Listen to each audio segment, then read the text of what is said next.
Então, primeiro, quais as terminologias utilizadas para caracterizar o volume urinário e descrever detalhadamente cada uma delas?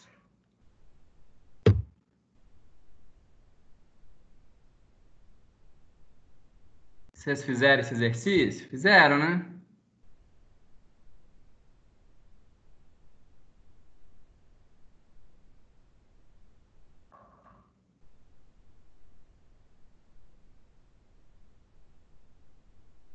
Pessoal,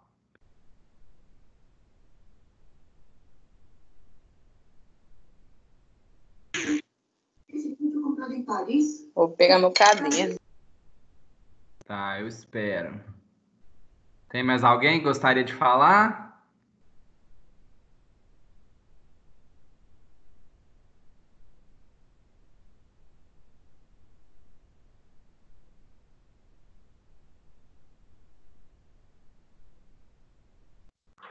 Pera aí que eu tô tentando achar aqui. Tá bom.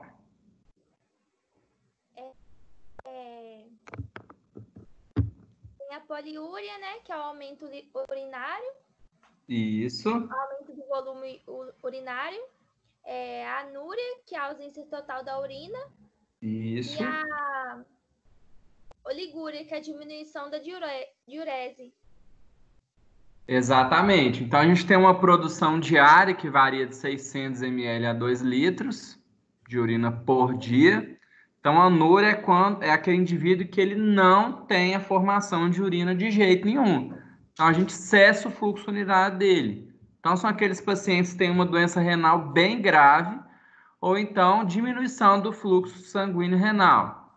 A oligúria é a diminuição do débito urinário, então seria aquela urina abaixo de 600 ml, e acontece em caso de desidratação.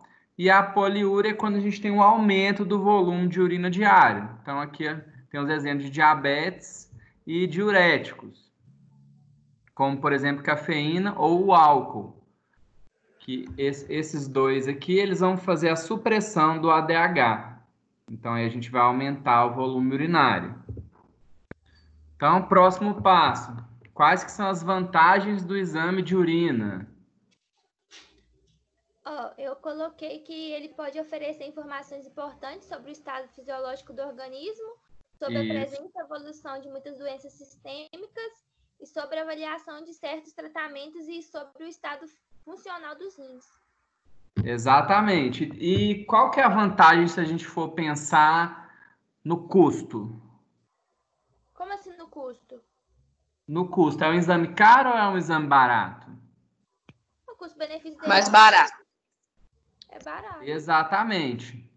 Então, a gente tem informação das principais funções metabólicas e são exames extremamente baratos. E, além disso, a urina, na maioria das vezes, ela é facilmente coletada.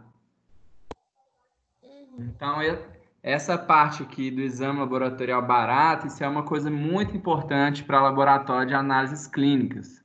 Porque hoje em dia a gente avalia muito custo-benefício de exame. Então, a urina rotina é um tipo de exame que é muito barato e fornece uma série de informações para o médico. Então, vamos para o próximo. Descreva a importância do processo pré-analítico diante da análise de uma urina. E também descrever ao menos 5 alterações de uma urina não preservada.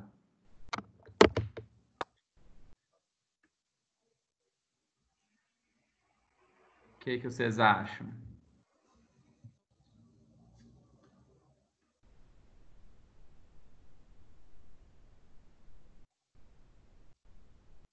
Vamos, pessoal. Vamos, pessoal.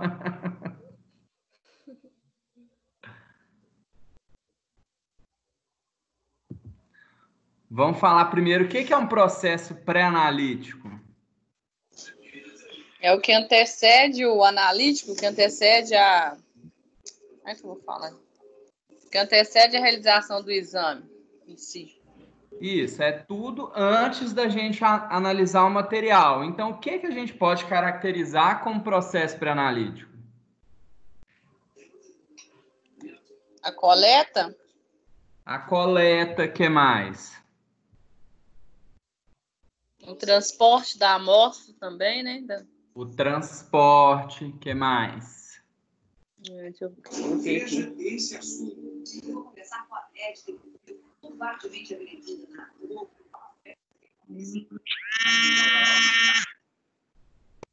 O preparo do exame. A identificação da amostra. Identificação da amostra. Que mais?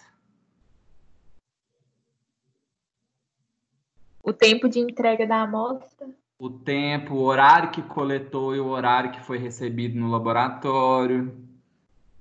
Que mais?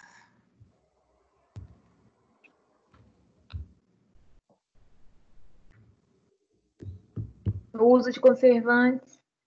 Uso de conservantes. E vamos pensar numa coisa. A maioria dos lugares a gente tem integração de sistemas, ou seja, principalmente o hospital, o médico ele pede o exame ele integra diretamente com o sistema de informática laboratorial e aí sai a etiqueta do paciente. Só que em alguns casos a gente não tem esse processo de integração. Então é aquele pedido que o médico dá para o paciente fazer o exame. Então ele vai escrever lá, urina rotina, vai carimbar, põe o nome do paciente e manda o paciente ir no laboratório fazer. Então, quando o paciente chega lá na recepção e a pessoa vai cadastrar o exame, isso também está compreendido no processo pré-analítico. Então, até a forma de interpretação daquela escrita do exame interfere no processo. Então, eu vou dar um exemplo. Já peguei um caso de um médico que pediu citometria para um líquido de dreno. Aí foi feita a citometria. Então, a citometria a gente avalia o quê? Contagem de célula, não é isso? Sim. Só que aí, o dia que a paciente foi buscar o resultado, ela pegou o resultado e ela não entendeu. Ela voltou para o médico e o médico fez um show porque ele tinha pedido o exame citologia oncótica e não citologia. Então, olha, o médico pediu um exame, foi realizado outro. Então, citologia oncótica é para para caracterizar as células neoplásicas. Então, era uma paciente que tinha um câncer de mama agressivo, coletaram, né, uma parte da lesão, que tinha um processo inflamatório, e foi feita uma citometria. E não foi feita a citometria de fluxo. Então, o que que vocês acham? Esse resultado serviu de alguma coisa para a paciente? Não. Não serviu para nada. Então, também é uma coisa muito importante do processo pré-analítico. Então, a gente sabe que letra de médico também é só Jesus na causa, né? Então, a gente pega um pedido lá, não está entendendo o que está escrito. Ah, eu acho que é uma ureia, vou cadastrar uma ureia. Não, a gente não pode fazer isso. A gente tem que pegar, ligar para o médico e falar, olha, está ilegível essa guia, a gente precisa saber qual que é o nome do exame. Então, essa parte também está aí no processo pré-analítico. Então, esse é um processo em que a gente tem mais falha laboratorial. Então, falando de urina, o que é importante do processo pré-analítico? A entrega imediata, o tempo para análise, então é um material que tem até 2 horas para ser analisado. Então, uma amostra que não pode ser analisada, ela pode ser refrigerada ou também colocada em frascos contendo conservante químico. E uma amostra refrigerada, vocês acham que a gente pode ter algum interferente?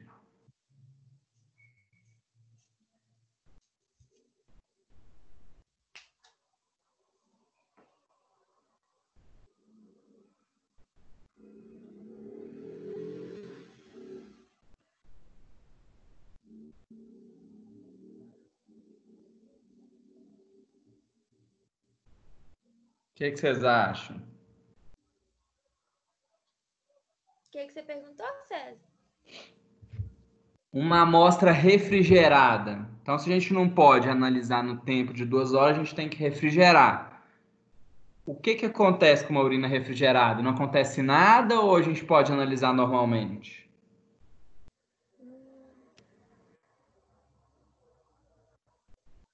Deve ter alguma alteração. Ou não? Qual a alteração? Quem lembra?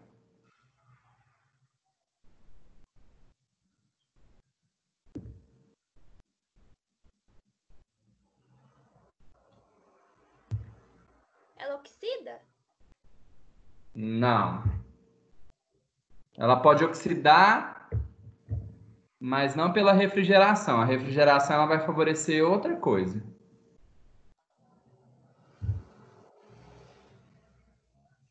E é uma alteração que a gente vai ver quando a gente for analisar o sedimento.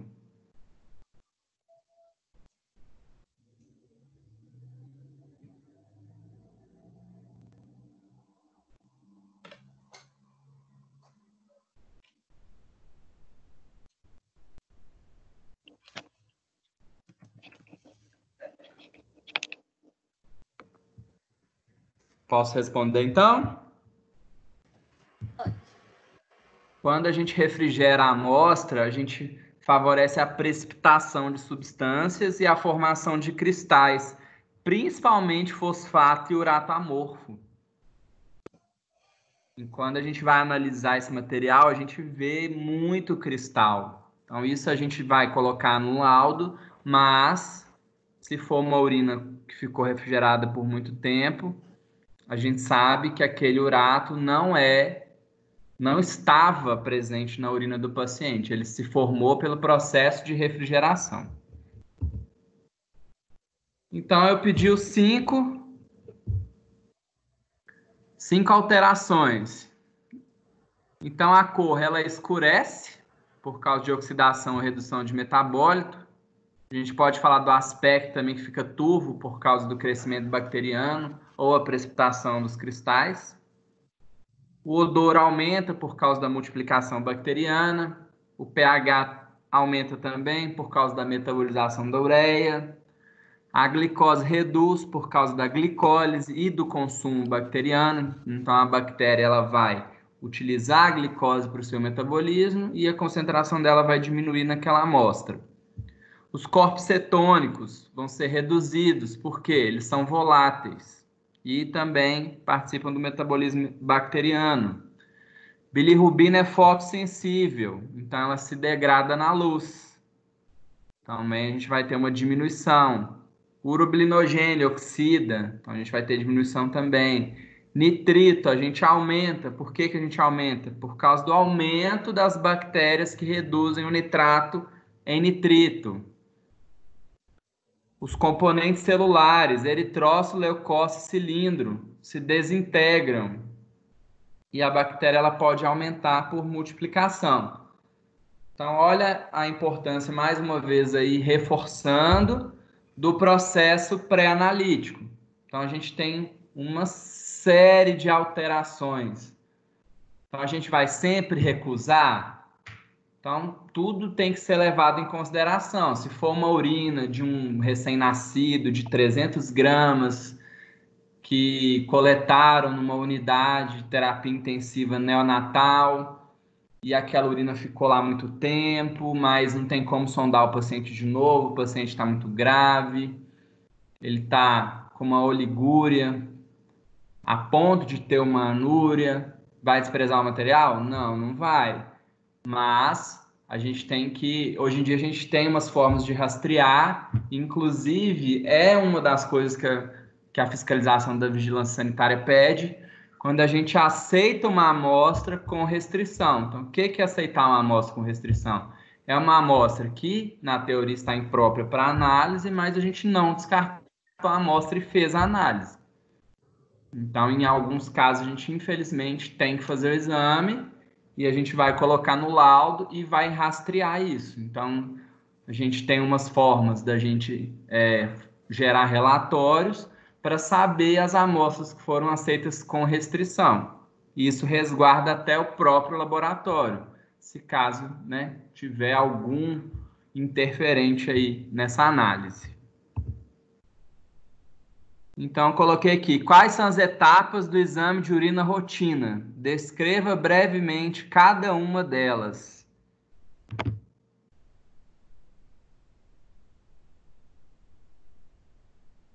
Quem pode falar aí pra gente?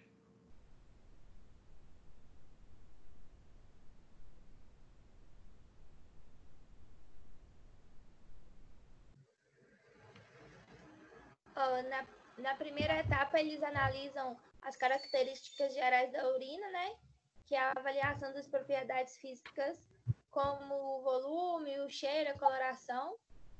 Isso, exame físico.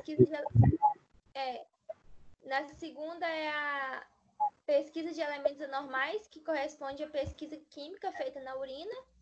E na terceira é feita a sedimentoscopia, que corresponde ao exame microscópico da urina.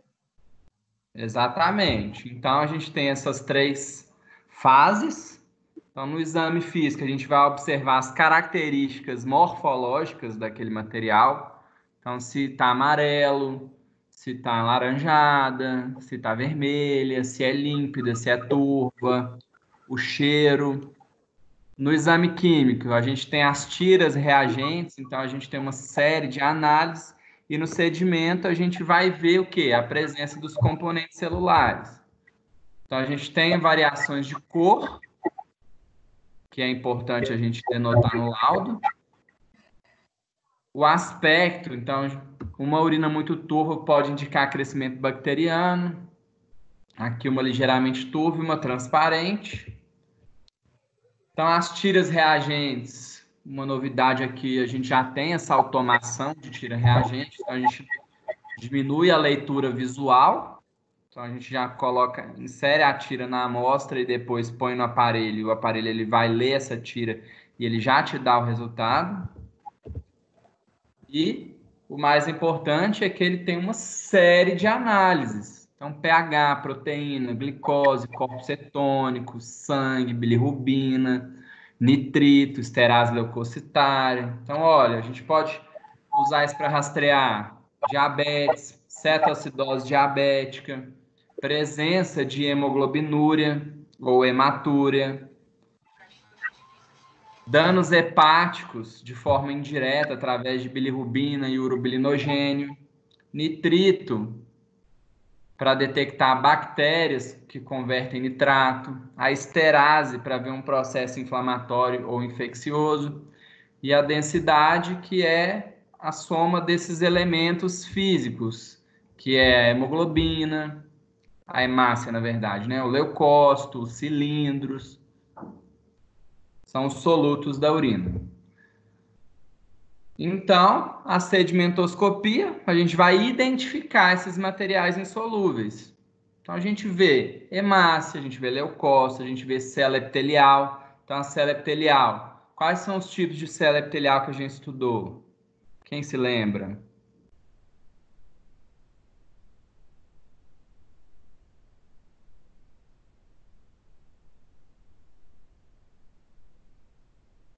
De transição. Célula epitelial de transição. Qual mais?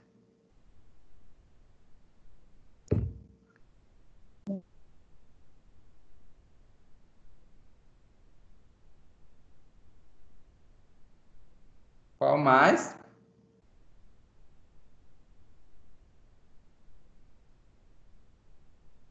Qual que é aquela célula grandona com núcleo pequenininho?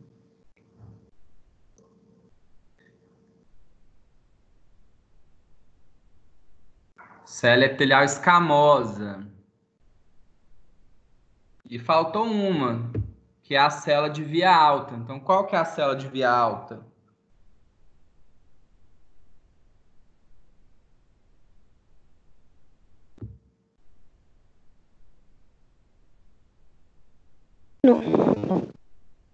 Teacher, cilindro hialino?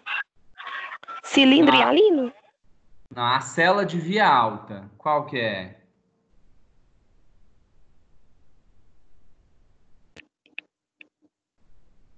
tubulares renais? Exatamente, célula tubular renal. Então, a gente vê também bactérias, leveduras, parasitos. Então, qual que é o parasito que a gente estudou que a gente costuma encontrar em urina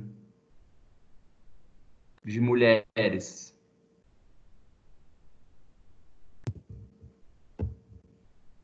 Quem se lembra?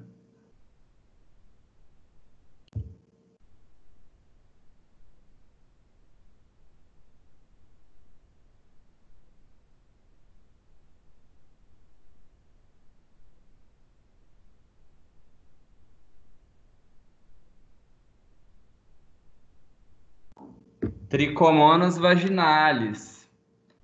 Então, a gente pode ver muco, espermatozoide, cristais. Então, a gente tem cristais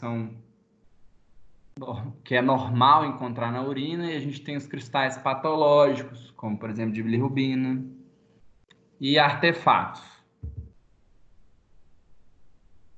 Então, antes de falar essa outra pergunta, eu queria discutir alguns desdobramentos desse exame de urina rotina. Então, quais são os outros exames que o médico pode pedir juntamente com o exame de urina rotina?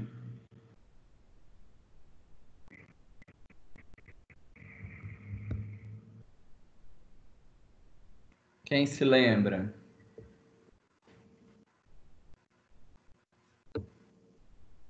Vamos focar aí na infecção do trato urinário. Gram-cultura. Gram e a urocultura, para poder fazer a identificação e traçar o perfil de sensibilidade e resistência da bactéria. Então, isso é extremamente importante. Normalmente, o médico ele já vai pedir urina rotina, gram e cultura. Então, já é um combo que é de praxe dos médicos de pedir. E, mais uma coisa, qual que é a amostra que a gente usa para o exame de urina rotina? A mais utilizada?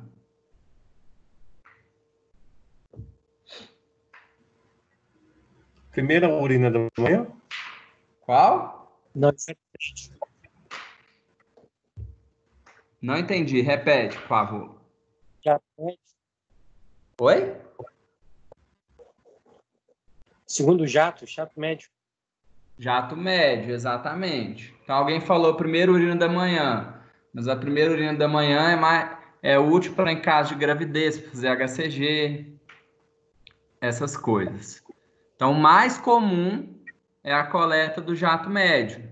Então, como que é a coleta do jato médio? O paciente ele faz a antisepsia da genitália, então ele vai urinar, ele despreza o primeiro jato e coleta o restante. Então, aí, esse restante que a gente vai fazer a análise da urina rotina, do gram e da cultura. Então, agora a gente vai ver aquelas imagens do estudo dirigido também. Então, qual que é essa célula número 1? Espermatozoide. Espermatozoide. O que é importante a gente falar no exame de urina quando a gente vê espermatozoide?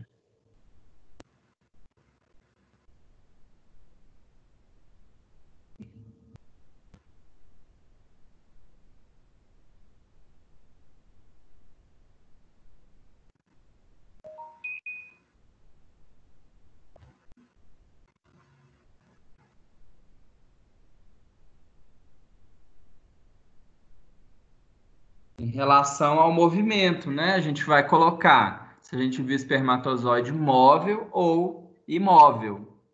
A gente sempre tem que colocar essa observação.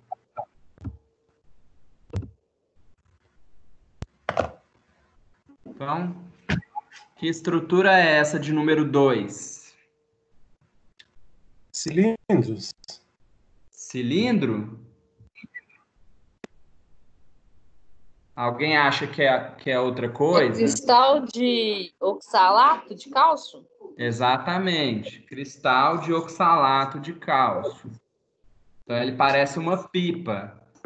Sempre quando a gente vê isso em urinários, a gente já pode pensar e afirmar, na verdade, que é um oxalato de cálcio.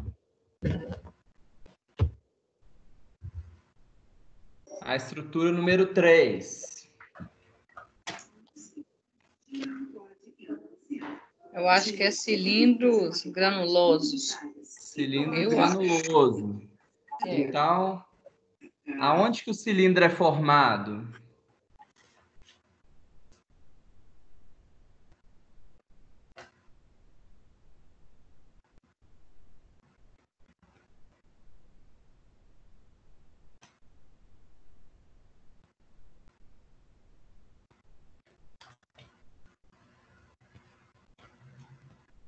Pensa pelo formato dele.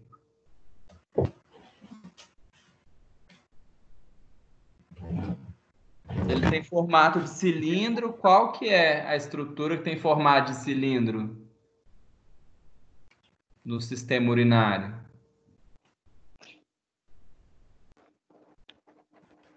Ureteres? Não. Os túbulos renais. Então, eles são formados nos túbulos renais. E o granuloso, ele é formado através da desintegração de elementos celulares, como, por exemplo, leucócitos e hemácias. Então, ele tem esse aspecto realmente granuloso.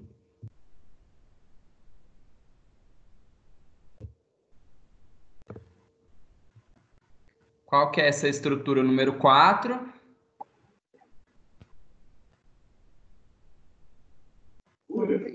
Para mim tá claro, porque querem. É célula epitelial escamosa?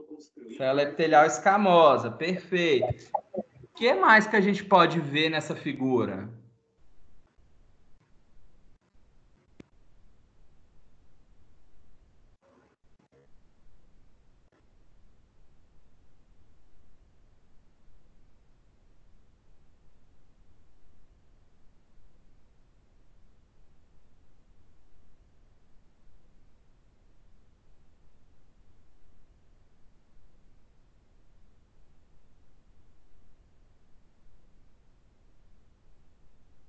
Buco? Não. Talvez aqui seja um filamento de muco, mas tá muito pequeno. Mas pode ser que seja. Mas tem outra estrutura aí que a gente consegue identificar direitinho.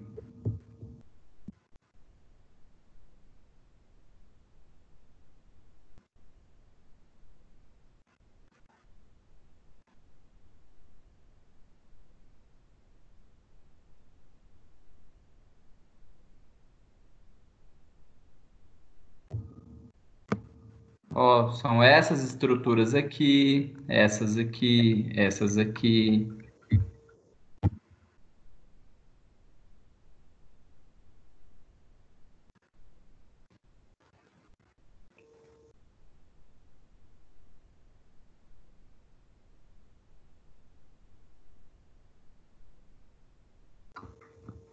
Quem lembra? Ó, olha essa estrutura aqui pequenininha. Parece 3 bolinhas, uma grudada na outra.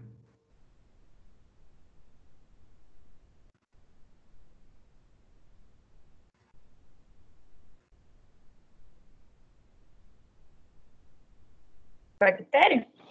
Bactérias. Então, aqui no fundo, a gente está cheio de bactéria.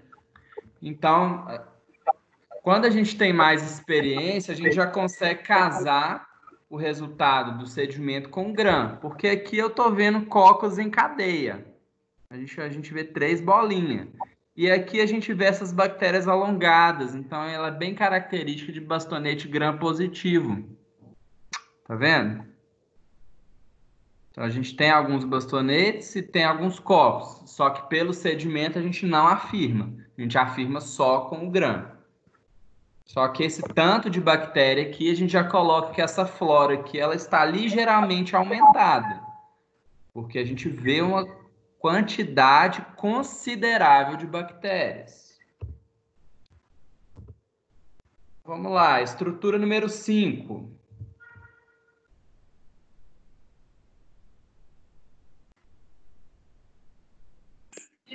Seria uma célula tubular renal? Eu fico na dúvida com.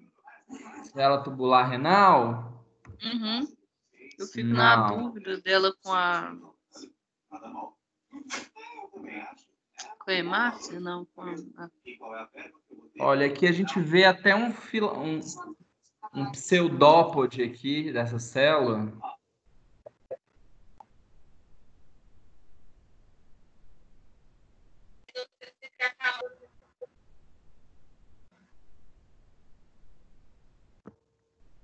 O que vocês acham? Parece uma hemácia?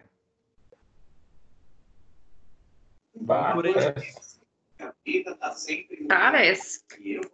Parece hemácia granulosa desse jeito?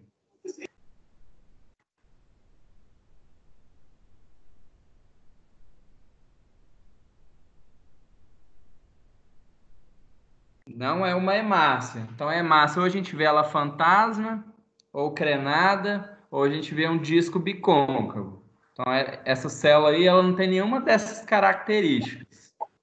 Esse aqui é leucócitos? Exatamente. Então, isso é um piócito, ou leucócito.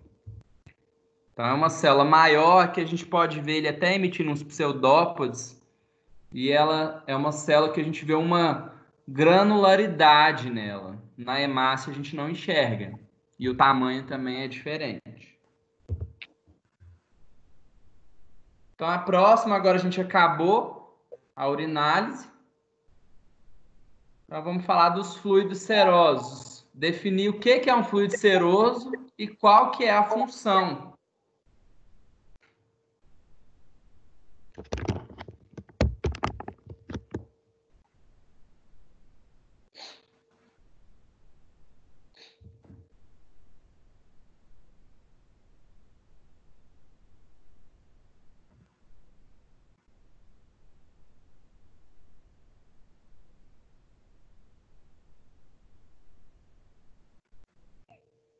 Tirar isso aqui, vai ficar tudo aberto. Seria o líquido contido entre duas membranas? Qual tipo de membrana? Parental e visceral? Isso. Então, é o fluido que está entre as duas membranas serosas. Então, quais são as membranas serosas que a gente tem? Então, são as cavidades pleurais, pericárdica e peritoneal. Então, o fluido que está entre essas duas membranas, a parietal e a visceral, é o fluido seroso. Então, faltou falar agora qual que é a função do fluido. Responsável pela lubrificação entre Exatamente. as membranas. Isso aí. Então, a gente tem uma lubrificação entre essas membranas. Para que a gente precisa disso? Para evitar o atrito.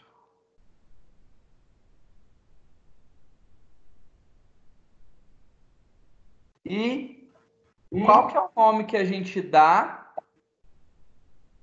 para o acúmulo exagerado de líquido nessas cavidades?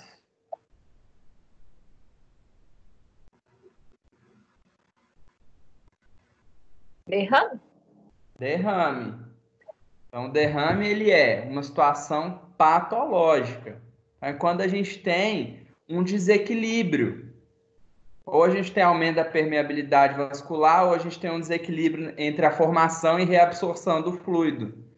Então, a gente favorece com que o fluido fique na cavidade serosa. E aí, esse acúmulo de líquido é chamado de derrame. Então, vamos lá. Essa é um pouquinho mais difícil. Descrever o processo de formação do fluido seroso, englobando as pressões envolvidas.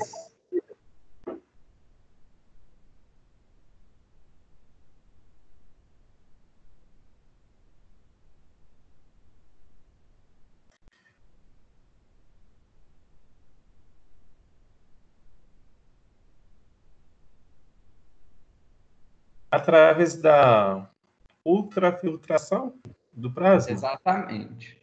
E a pressão? O que a pressão tem a ver com esse processo? Ela aumenta a saída de água do capilar para a membrana? Qual pressão? Hidrostática. A hidrostática. E Os qual capilares. outro que a gente tem? A oncótica. A oncótica. Então, a pressão hidrostática, ela é aquela pressão da água. Então, a concentração da água favorece a saída. Então, a gente tem uma diferença de carga. Então, a gente tem também, pelo sistema linfático, essa diferença de carga. E a pressão hidrostática. Entre os dois lados, é diferente. Então, aqui a gente favorece a saída da água, aqui a gente favorece a entrada da água. Então, olha a diferença. Por isso que a gente tem essa filtração e reabsorção constante. E a pressão oncótica, ela é a mesma dos dois lados. Tanto do lado do pulmão, quanto do lado da parede do tórax. Então, a pressão oncótica, ela é semelhante e ela ajuda a manter esse equilíbrio. Então, se a gente tem uma diminuição de pressão oncótica, o que vocês acham que acontece?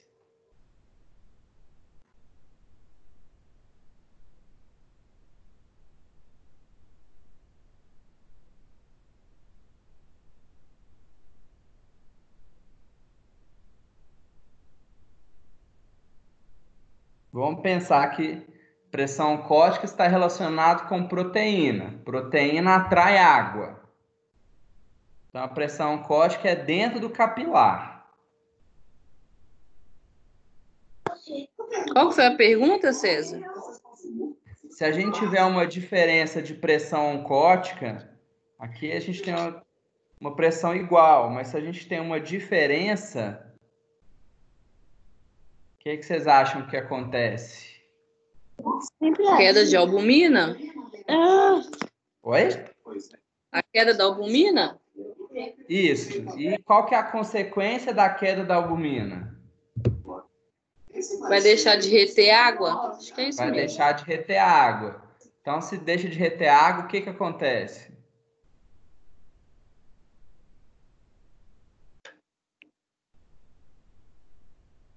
Ela sai vai pro daqui. fluxo.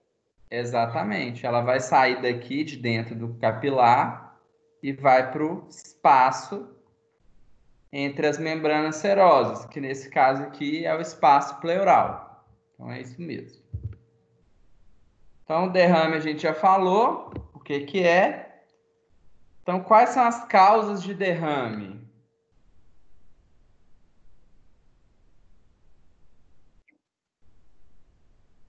Aumento da pressão hidrostática, diminuição da pressão oncótica, aumento da permeabilidade capilar ou uma obstrução linfática. Exatamente. Então, a gente já falou que o aumento de líquido entre as membranas é chamado de derrame. Então, se a gente tem um aumento de pressão hidrostática, então aqui eu coloquei na insuficiência cardíaca congestiva. Então, o que acontece na insuficiência cardíaca congestiva para o paciente ter um derrame?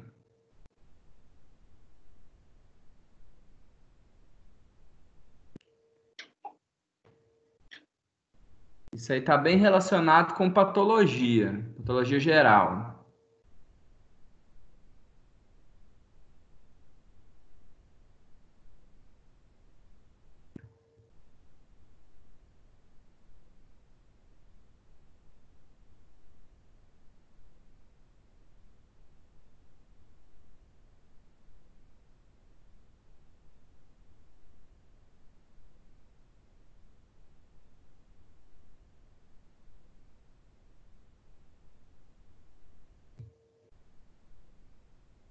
Vamos dar um exemplo, insuficiência cardíaca congestiva.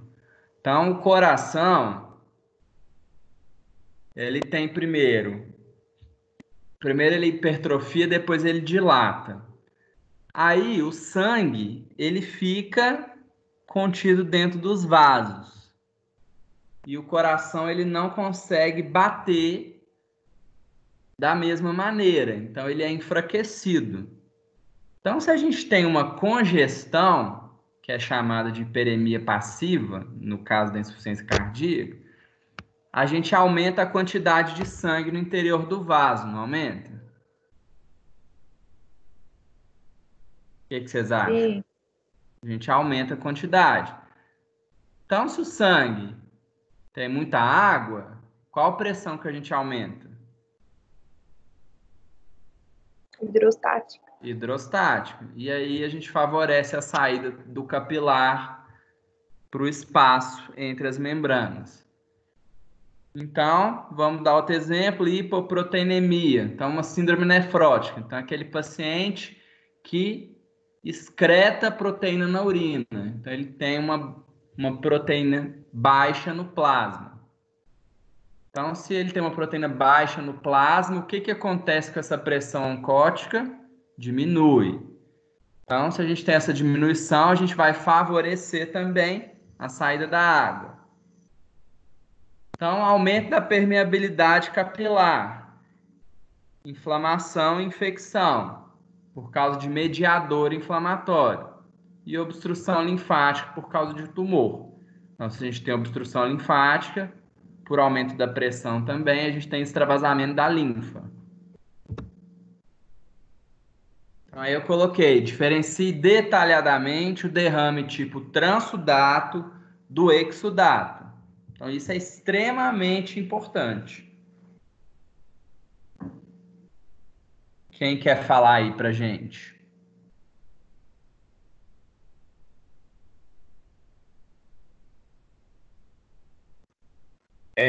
Pobre em proteínas e baixa densidade. Qual? Transudato. Isso, certinho. E o exudato? E ricam em proteínas e alta densidade, resultante de alteração da permeabilidade vascular. Isso, maravilhoso. Então, é exatamente isso. E vamos pensar aqui junto comigo.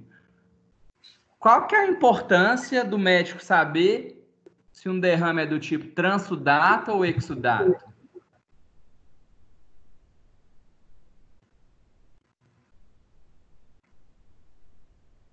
Importante no seu diagnóstico, né, para saber qual o procedimento do tratamento do paciente.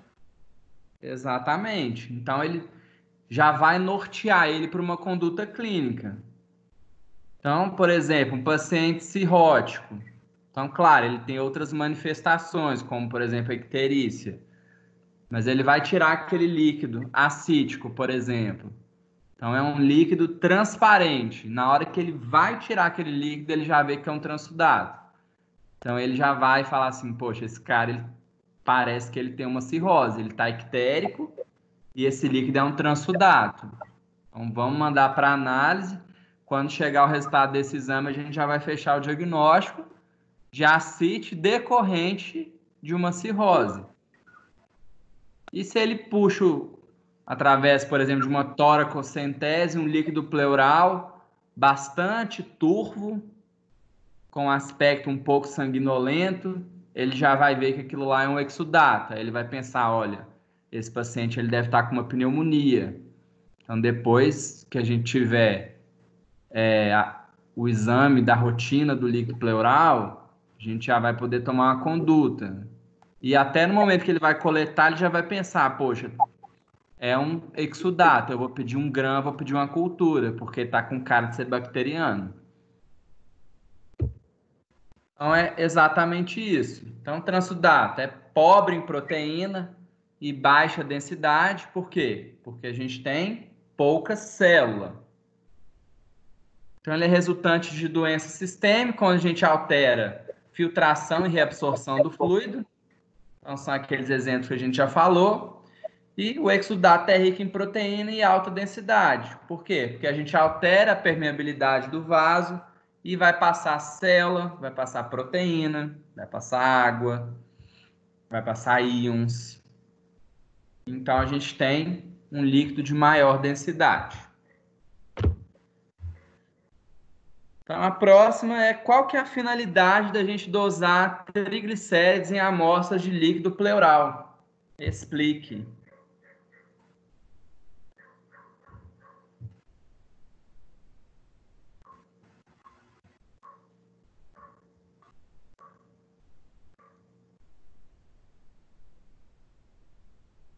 Eu não fiz essa, eu fiquei na dúvida. Eu coloquei que é para detectar a presença de fluido quiloso. Como é que é? Repete, por favor. Ficou bem longe. Presença de fluido quiloso? Isso, mas qual que é o principal? O principal? Ele detecta um fluido quiloso. Mas a chave da questão é que ele vai diferenciar um quiloso de um pseudoquiloso. Então, quando a gente coleta um líquido pleural e vê que aquele material está brancacento, né, de aspecto leitoso, a gente não sabe se aquilo ali é triglicérides ou se é colesterol. Então, a gente vai dosar o triglicérides. Então, se a concentração de triglicérides for alta, é um derrame quiloso. Então, se triglicérides não for alto, é um pseudoquiloso. Então, a gente tem os testes complementares também, como, por exemplo, o Sudan. E, na microscopia, a gente também pode ver cristal de colesterol. Então, ele é extremamente útil para determinar a causa. Então, uma efusão pseudoquilosa é decorrente de uma inflamação crônica. Já uma efusão quilosa é de uma lesão do ducto torácico, que é aquele canal linfático que se rompe e aí extravasa todo aquele material na cavidade pleural. Então, aqui, quais os resultados esperados para uma análise de líquido pleural de um paciente com pneumonia bacteriana? Explique.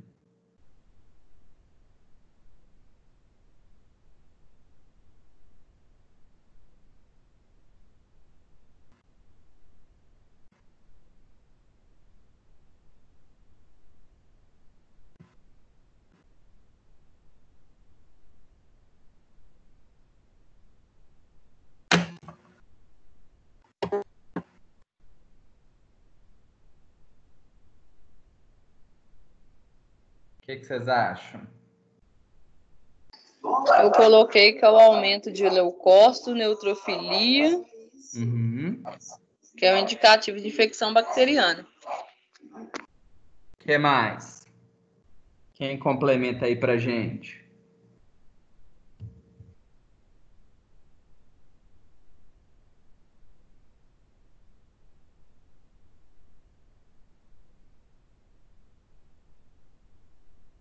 Aumento de lactato, O que mais? presença de micro-organismos, Tá O faltando. aumento de leucócitos mesmo, né? Sim. E na bioquímica, o que mais que está faltando aí?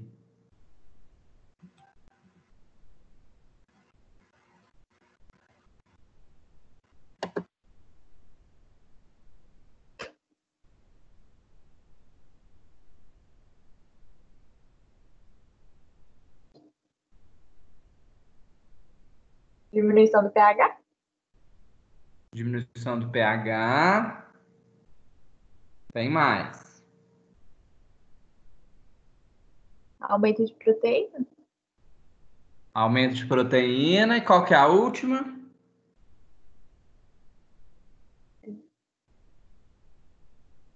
presença de muco, Não.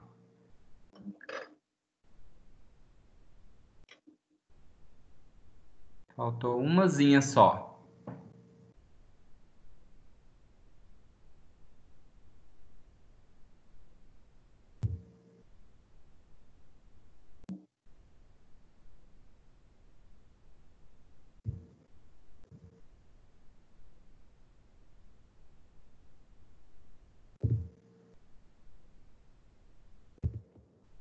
Olha ela aqui, ó. Glicose. Então, qual que é o resultado esperado para um líquido de uma pneumonia?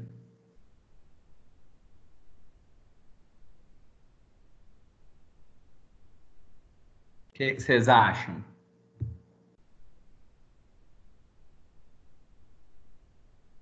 Diminuída.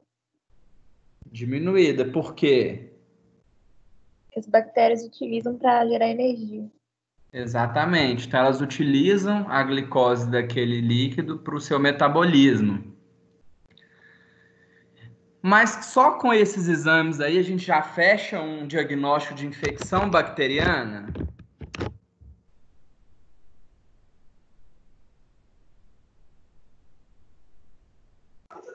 Eu acho que não. Não. Então, o que mais que a gente pode pedir? Um raio-x? O raio-x a gente vai ver a área da pneumonia e vai poder até determinar se é uma, por exemplo, uma pneumonia lobar ou se é uma broncopneumonia.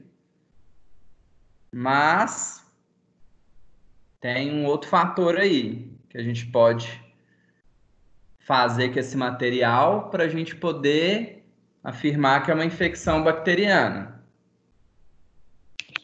Cultura e grã? Exatamente. Então, faltou aqui a cultura e o GRAM. Então, a gente vai, com a rotina, o médico ele já vai pensar que é um processo bacteriano, certamente. Só que a gente não pode levar nada em consideração, assim, de achar. Então, assim, é sugestivo? É. Então, como que eu vou afirmar que tem bactéria ali? Primeiro, fazendo o GRAM. Aí você vai falar se é um bastonete gram negativo, se é um bastonete gram positivo, se ele está aos pares, em cadeia, em cachos, se ele é pleomórfico e por aí vai. Então, na hora que a gente dá esse resultado para o médico, ele já fala, olha, são corpos gram positivos aos pares em cadeia, pode ser um Streptococcus pneumoniae. Qual que é o antibiótico que a gente pode usar para ele? Tal antibiótico. Depois vai sair a cultura. Então, assim, pode ser que esse antibiótico resolva, pode ser que ele não resolva. Mas só do médico já saber a morfologia da bactéria, ele já entra com antibiótico de amplo espectro até o resultado da cultura sair. Então, se não estiver resolvendo, quando a cultura sair, certamente ele vai ver que aquele antibiótico é resistente e ele vai usar um antibiótico que é sensível para aquele paciente. Então, aqui é só para complementar, glicose diminuída, lactato elevado, pH diminuído em pneumonia que não está responsiva aos antibióticos. Quais são os resultados esperados para a análise de um líquor de um paciente com meningite tuberculosa? Explique-os. Como que vocês fizeram?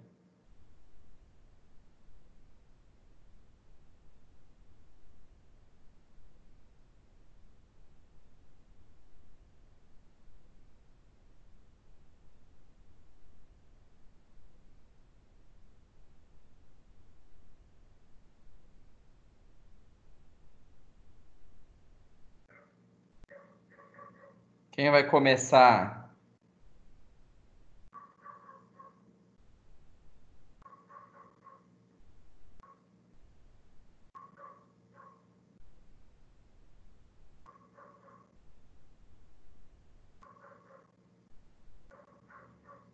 Então, o líquido pode estar turvo, ligeiramente turvo, leitoso ou opaco.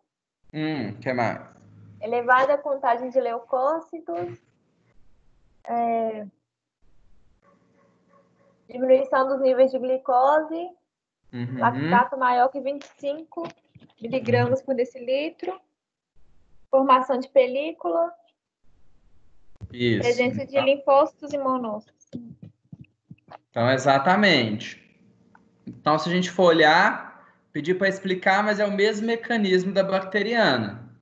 Então, proteína é de moderado a acentuado, glicose diminuída também, o lactato não é tão alto e forma película. Então, aí eu volto de novo na pergunta. Só com esse resultado aqui, a gente já vai fechar um diagnóstico de uma meningite tuberculosa?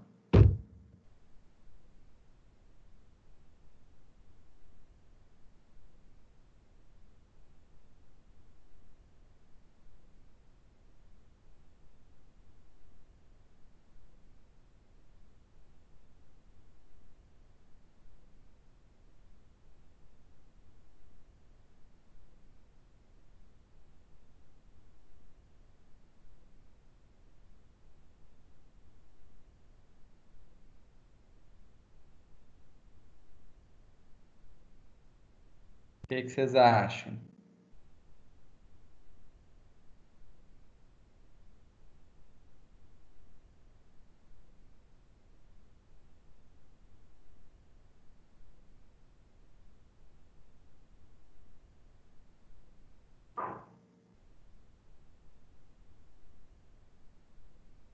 Ninguém? A gente já falou umas 3 vezes ou 4 de um exame que a gente pode usar para complementar essa análise aí.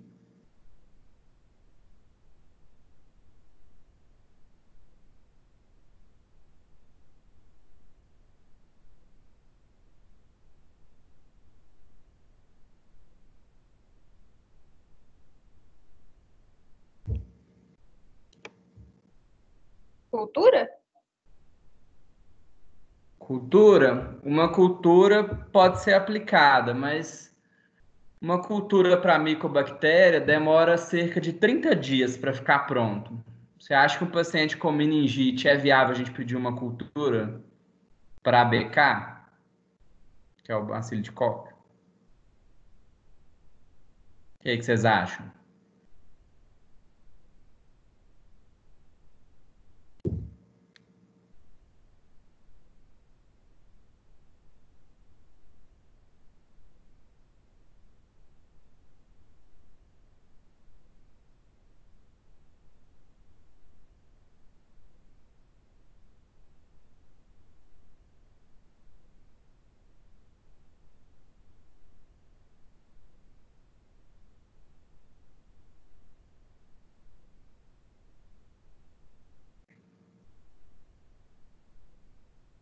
Qual outro exame que a gente pode fazer? Vamos lembrar que a micobactéria tuberculose é um bacilo álcool resistente. BAR? BAR, maravilhoso. Então, se o médico ele suspeitar de uma meningite tuberculose, ele vai pedir um BAR. Então, a cultura pode ser pedida? Pode, mas num caso de uma meningite, o médico não vai pedir uma cultura porque 30 dias é impossível de se esperar, que meningite é um quadro extremamente grave.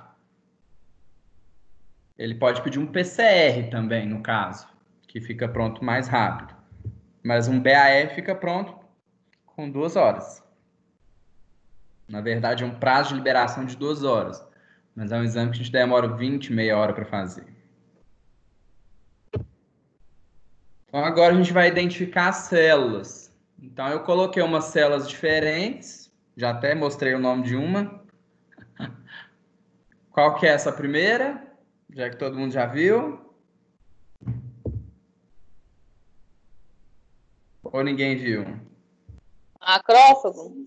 Macrófago, perfeitamente. Célula número 2. Plasmócito. Plasmócito. Então, olha, citoplasma basofílico, núcleo excêntrico, em roda de carroça. Próximo.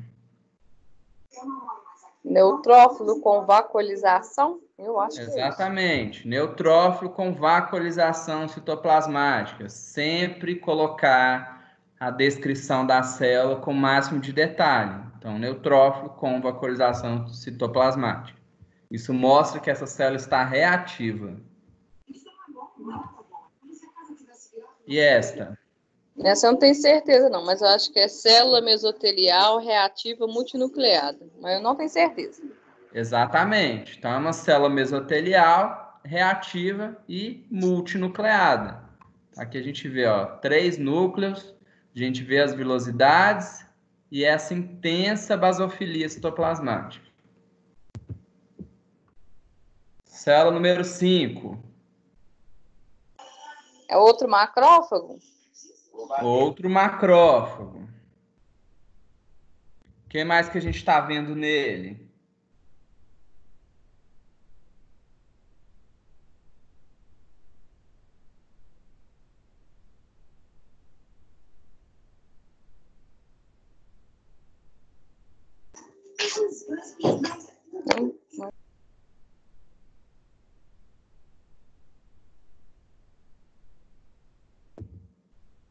Ó, aqui na pontinha. Uma vacuolização? Exatamente. Então, é um macrófago com vacuolização citoplasmática. Essa célula número 6. Linfócito?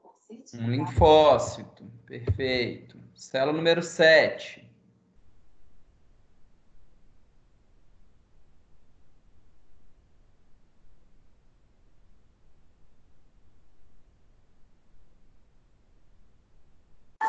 É célula mesotelial? Célula mesotelial.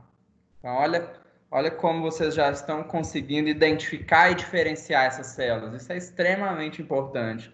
Lá na frente, vocês vão ver o tanto que essa bagagem vai fazer diferença para vocês. Célula número 8. Um macrófago? Outro macrófago, exatamente. Célula número 9. Neutrófilo? Um neutrófilo, perfeito.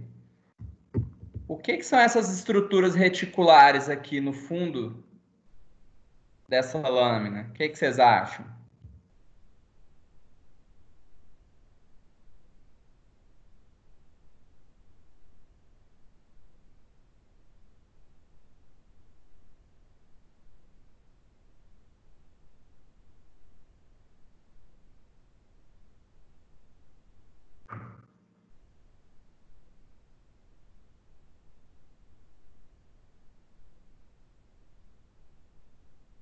Quando a gente vê esse material eosinofílico aqui no fundo, isso é indício de proteína.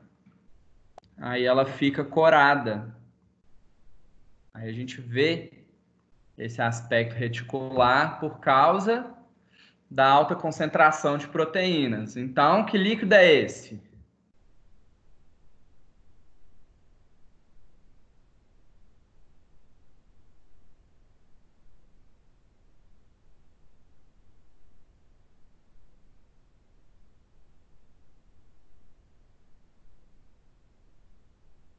Exudato?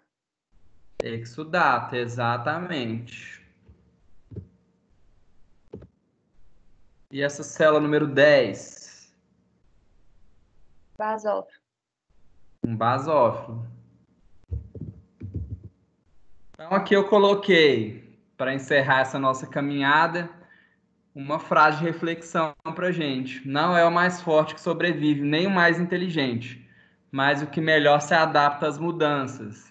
Então, esse semestre para a gente foi um semestre corrido, então a gente teve essas aulas remotas e a gente está tendo que aprender e se reinventar. E o que é importante para a gente? É que a vida ela não pode parar, ela tem que continuar.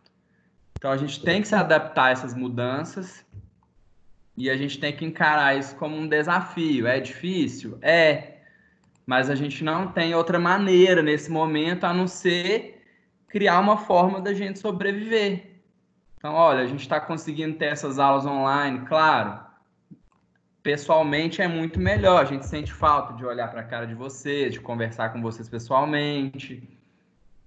Mas a gente tem que agradecer a Deus que a gente está pelo menos conseguindo progredir sem vocês pararem um semestre da vida de vocês, né? Agora eu vou colocar aqui umas imagens para a gente recordar o que a gente já aprendeu. Vou ver se eu consigo colocar um sedimento de urinálise aqui, que eu nunca tentei. Só um minutinho.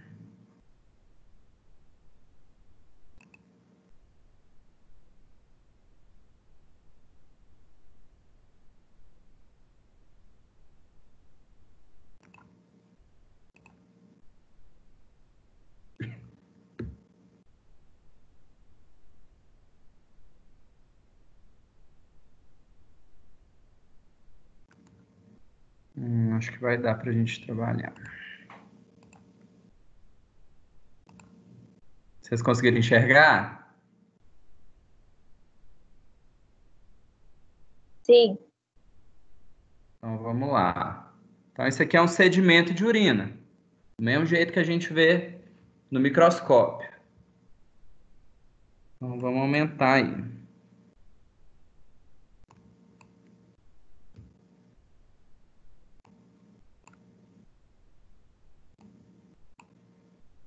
Vamos ver se a gente reconhece alguma coisa que a gente já estudou.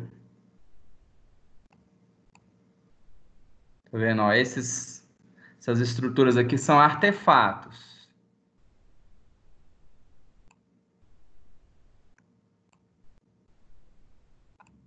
Alguém conseguiu ver alguma coisa que a gente já estudou?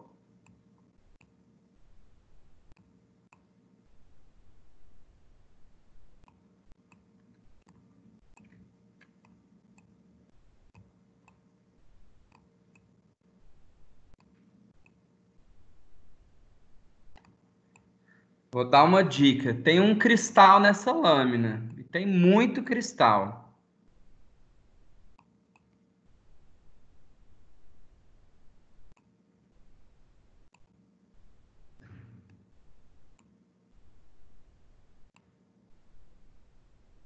Quem consegue identificar qual que é esse cristal?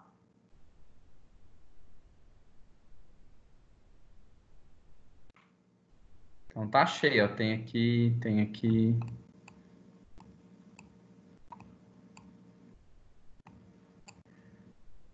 Alguém lembra ou eu já posso dar a resposta?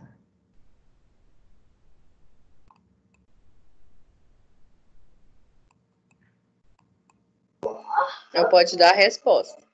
Cristal de ácido úrico.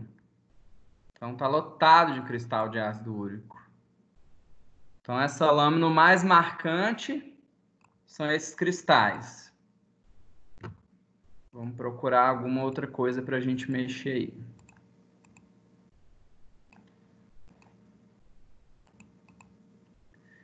E uma dica para você: sempre quando a gente vai fazer sedimento de urina, a gente tem que ajustar direitinho a luz do microscópio, porque se a gente não ajusta, tem estrutura que a gente não vai enxergar. Então é extremamente importante a gente saber ajustar essa luz, principalmente para cilindro hialino. Então, se a gente coloca muita luz, o cilindro hialino ele vai desaparecer. A gente não vai conseguir detectar ele.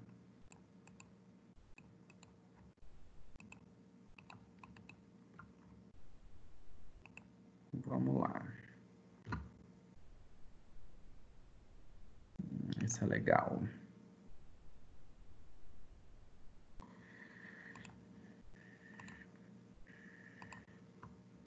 Apareceu aí para vocês? Sim.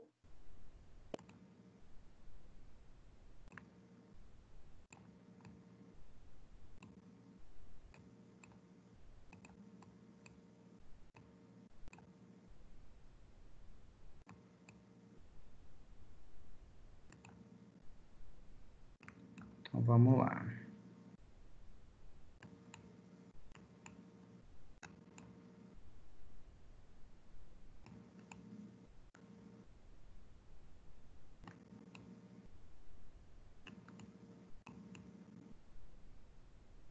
O que que a gente está vendo aqui, onde eu estou apontando?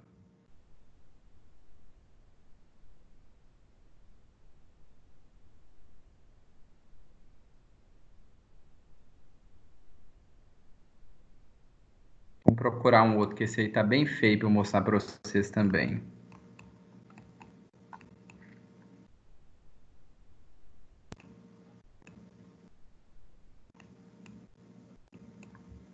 Não tem bonito não, nós vamos ter que ir pelo feio. Qual que é essa célula? Que é uma célula grande. Aqui a gente não tá vendo muito a granularidade dela por causa da luz.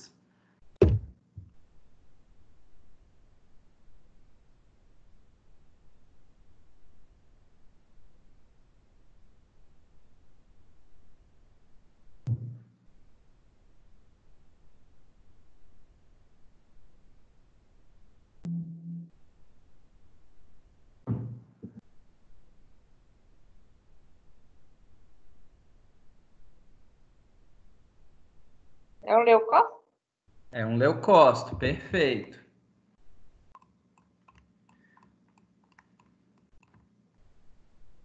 Vocês já tiveram microbiologia? Já.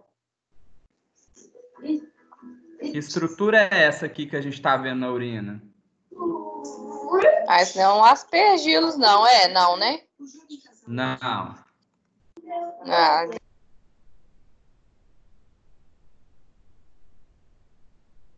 Mas como que a gente vai... Vocês acham que isso aqui é o quê? É uma bactéria, é um fungo, é um protozoário? eu acho que é um fungo. É um fungo. Então tá certo, é um fungo. E qual que é a forma da estrutura desse fungo?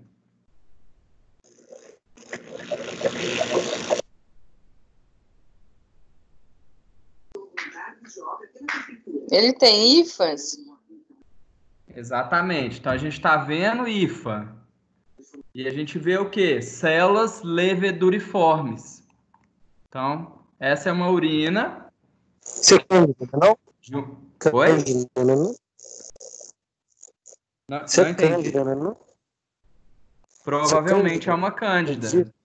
Só que a gente não vai liberar que é uma cândida. A gente vai colocar no sedimento que a gente viu a presença de células leveduriformes e pseudohifas. Então tá cheio de célula leveduriforme aqui e pseudohifa. Então é praticamente a lâmina inteira que a gente vai ver de célula leveduriforme e pseudohifa. Deu para vocês enxergarem direitinho como que é a estrutura da célula leveduriforme e da pseudohifa? Sim. Então vamos para a próxima.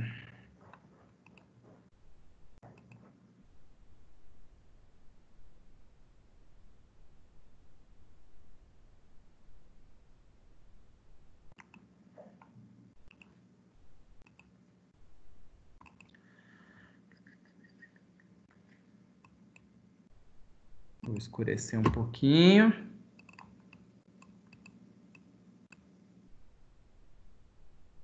Acho que aqui vai...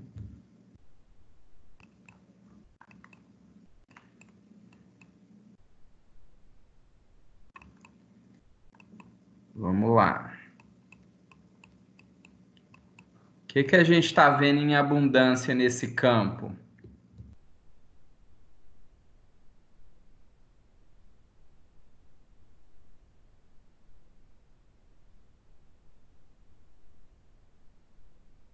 É hemácia?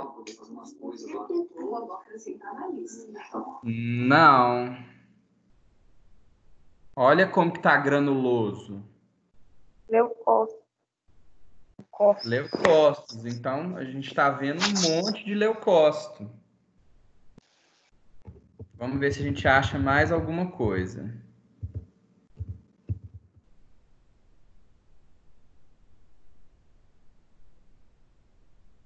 O que mais que a gente pode ver nesse campo, além de leucócito?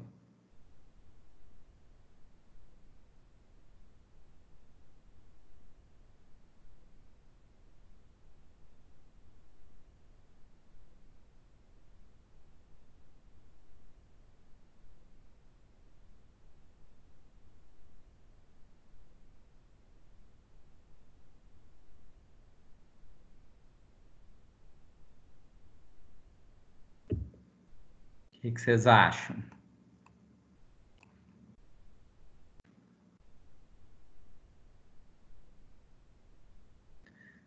A gente às vezes treina o nosso olho para ver só a estrutura grande e a gente esquece das estruturas pequenininhas.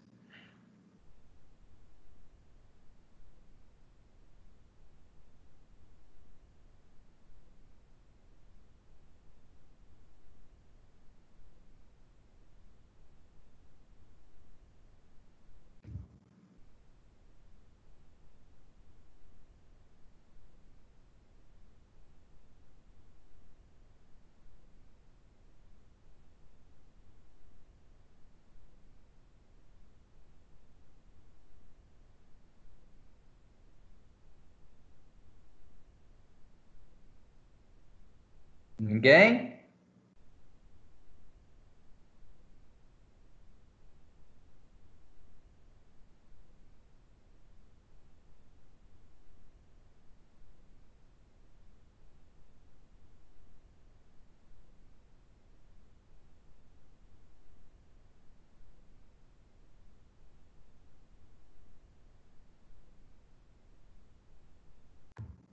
O que a gente está vendo aqui, ó, onde eu estou circulando?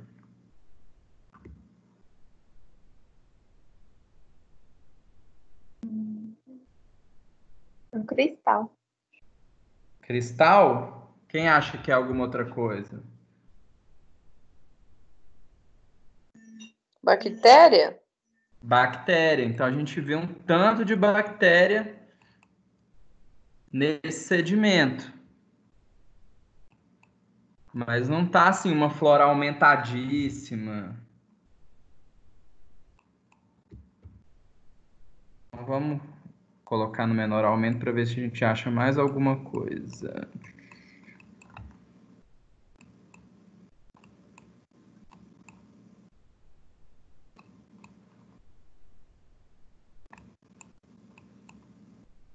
O que a gente está vendo aqui? Está desintegrado, mas a gente consegue já ter uma ideia que estrutura é essa.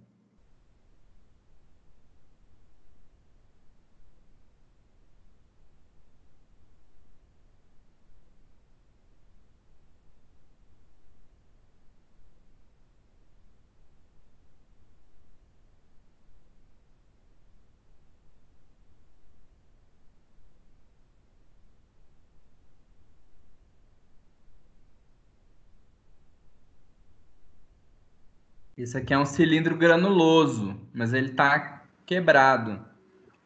Vamos ver se a gente acha. Esse aqui também está horroroso. Vamos ver se a gente acha algum outro.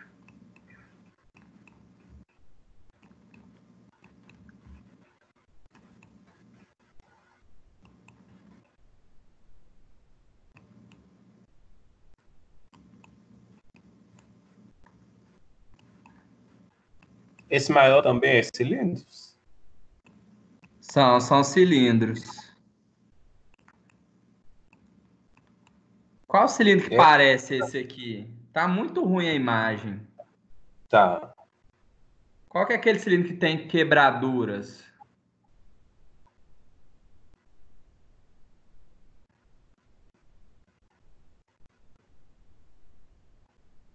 Isso parece um cilindro sério. Tá vendo? Ele é o único que tem essas rachaduras e ele é mais largo.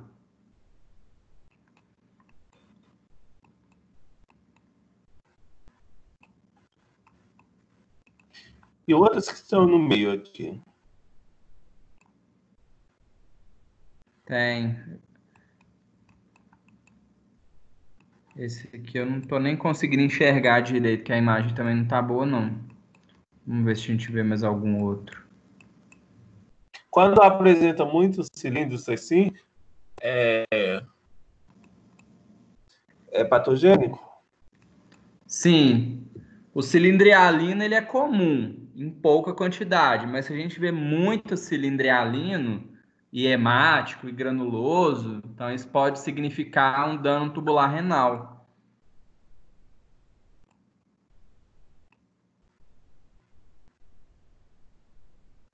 Aí, ó, vou abaixar a luz um pouquinho aqui de novo.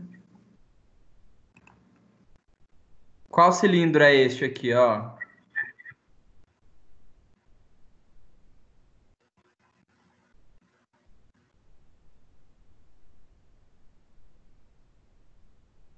Nem deu para ver bem. Não deu para ver? Vamos aumentar aqui, ó, o limite dele. Granuloso? Não. O granuloso ele é bem escuro.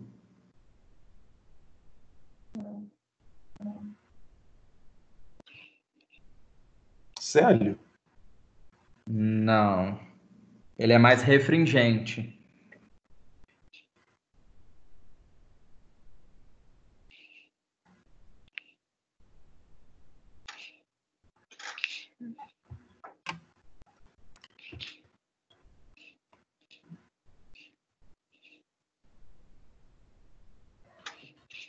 Sei lá.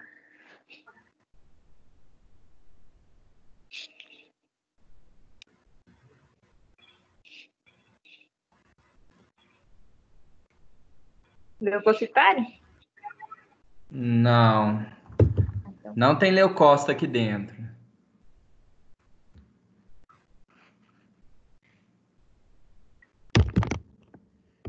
Então é isso que eu queria mostrar para vocês. Às vezes a gente vê figura de livro, né? Perfeito, maravilhoso. Na prática é exatamente assim que a gente vai ver. E às vezes a gente vai ficar em dúvida. Só que esse aqui é um cilindro hialino. E olha, vamos ver se a gente aumenta o brilho, o que que acontece.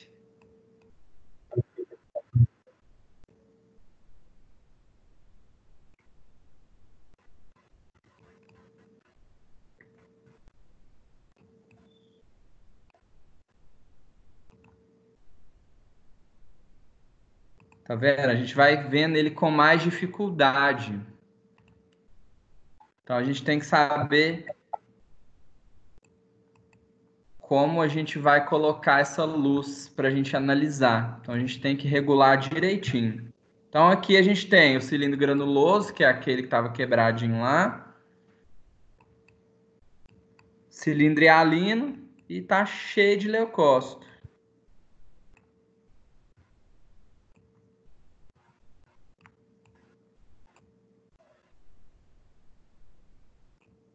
Tá vendo? Esse cilindro aqui parece até um cilindro misto, porque parece que tem leucócito aqui dentro. Vamos ver o que mais que a gente pode achar aqui.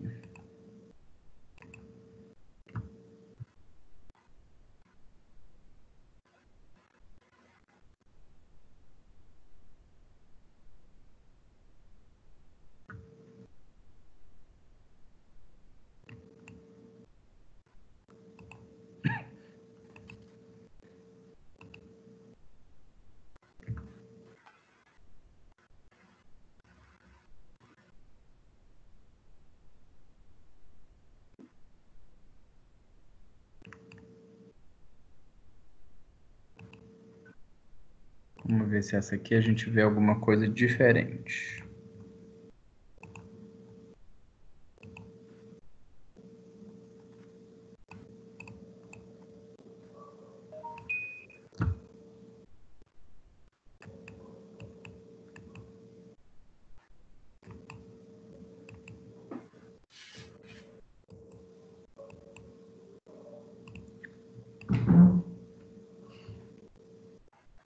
Aí, vamos analisar com essa coloração.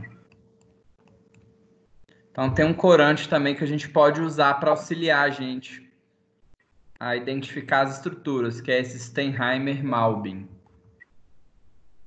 Então aqui a gente vai conseguir enxergar com mais facilidade. Então, o que que a gente está vendo aqui em abundância?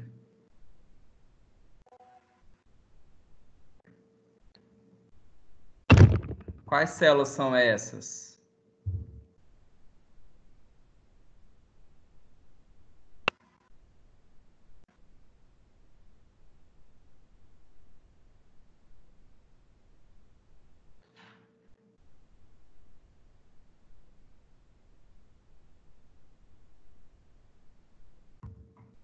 Vamos, pessoal. Qual que é a célula grandona? Epiteliais escamosos? Epitelial escamosa. Então vamos aproximar mais um pouquinho. O que a gente vê nessa célula epitelial escamosa?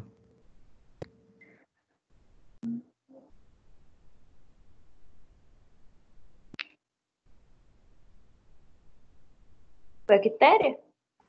Bactéria. Então, qual que é o nome dessa célula quando a gente vê esses bacilos gram-lábios pleomórficos? Claro que a gente vai ver a afinidade tintorial pelo gram.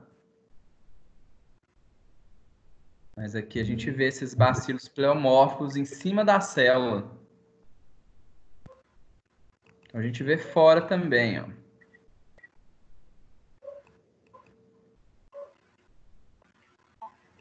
Então, essa aqui é uma célula com a presença de Gardnerella vaginalis. E essa célula tem um nome. Como que ela se chama?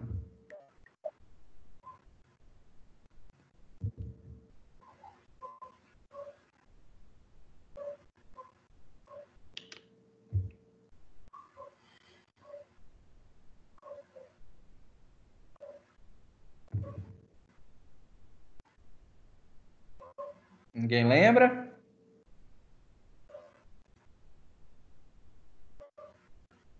Não. Elas se chamam clue cells. Mas no gram a gente só vai colocar que é Gardnerella vaginalis. Aqui não é gram, mas quando a gente fizer a coloração do gram, a gente vai ver bem parecido com o que está essa imagem aqui.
Vou ter que colocar na coloração, que o ar fresco tá uma tragédia. Vamos ver se a coloração fica melhor.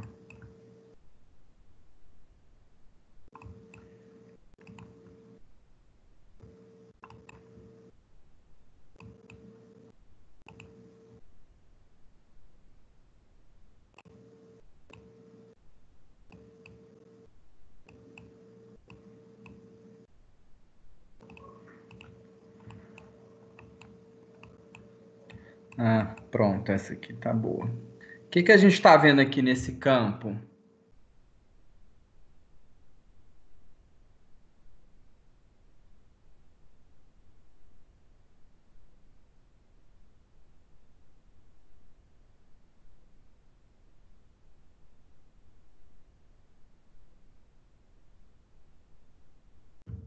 Hemácia? Exatamente. Então, esse campo está cheio de hemácia. Então, aqui a gente consegue ver até essa aqui que está exatamente um disco bicôncavo. Então, a gente vê esse formato de disco bicôncavo. Então, está cheio de hemácia. Aqui é um artefato, hemácia, hemácia, hemácia. Então, tem hemácias de diferentes tamanhos. Vamos ver se a gente consegue ver mais alguma coisa.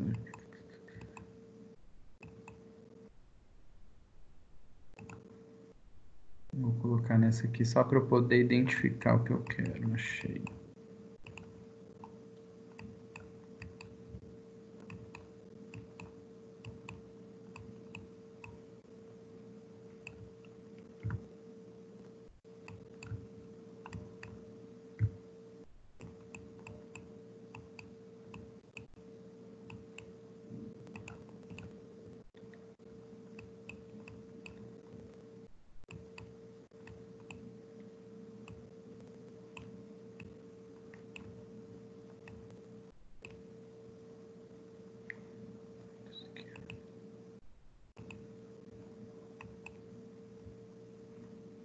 Eu acho que não é a mesma lâmina.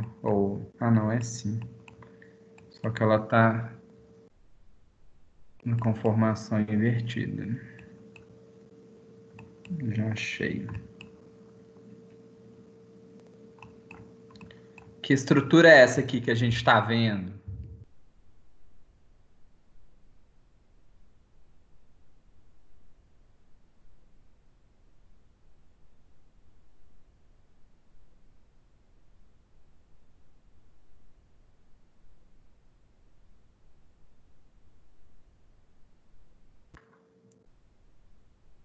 É uma célula, é um cristal, é um cilindro? Vamos começar por aí.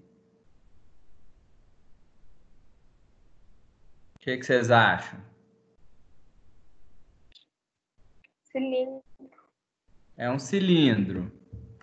Então, qual que é o aspecto desse cilindro?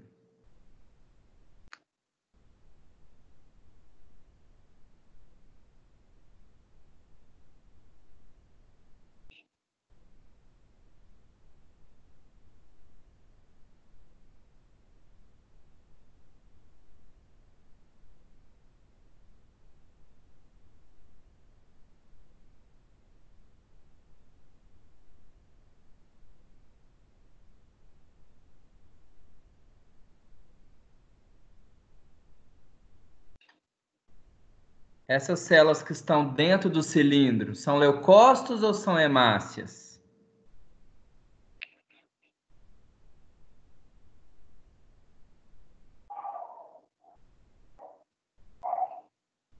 Leucócito? Leucócito é grande e ele é bem granular. Não tem aspecto Hemácia? granular. Então, aqui são hemácias. Então, qual que é o nome do cilindro que no interior dele é cheio de hemácia? Hemático. Hemático, exatamente. Então, aqui a gente está vendo um cilindro hemático.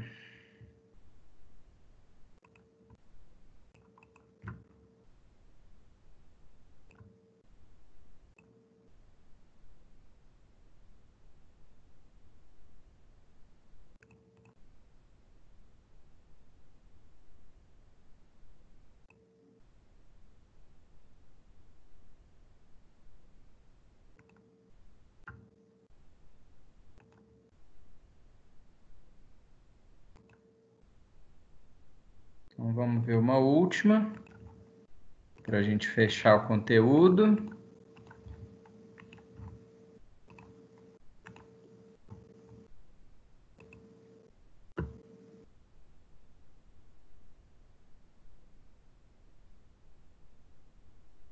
Beleza. Então, vamos lá.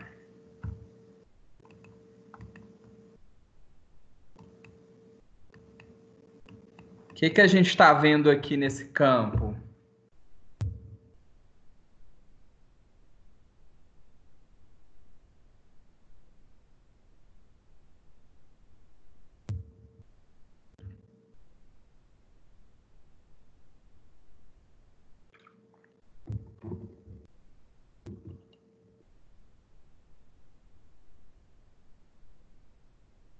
É bactéria, é célula, é cristal, é cilindro?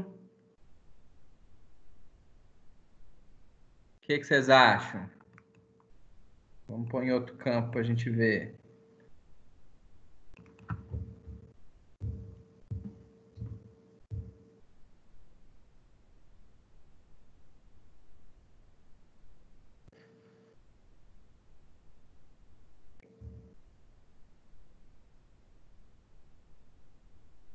Posso responder então? É cristal de fosfato? É um cristal amorfo. Então, ele pode ser tanto fosfato quanto urato. O que vai diferenciar um do outro?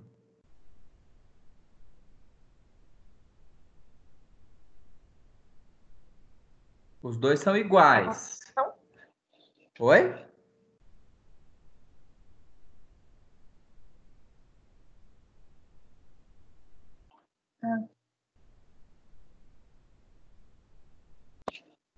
que vai diferenciar é o pH. Quando a gente tem um pH ácido ou neutro, a gente chama de urato. E um pH alcalino, a gente chama de fosfato.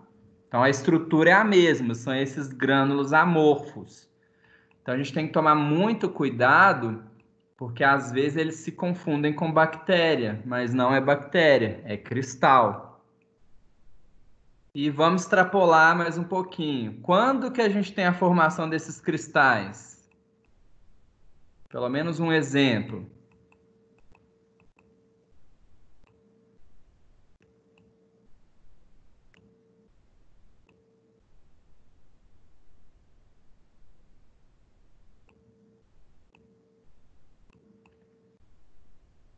Quem lembra?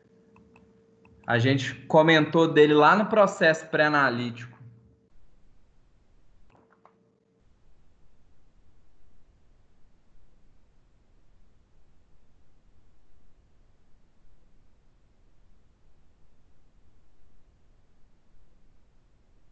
Amostra refrigerada. Então, quando a gente deixa a amostra na geladeira para analisar depois, é isso aqui que a gente vai encontrar. Uma lâmina de um sedimento cheio de fosfato ou de urato amorfo. Então, aqui tem um outro cristal que não está muito bonitinho, que é o oxalato de cálcio. Então, a gente, passeando pela lâmina, a gente vê alguns oxalatos, tá vendo? Tem uns gatos pingados aí.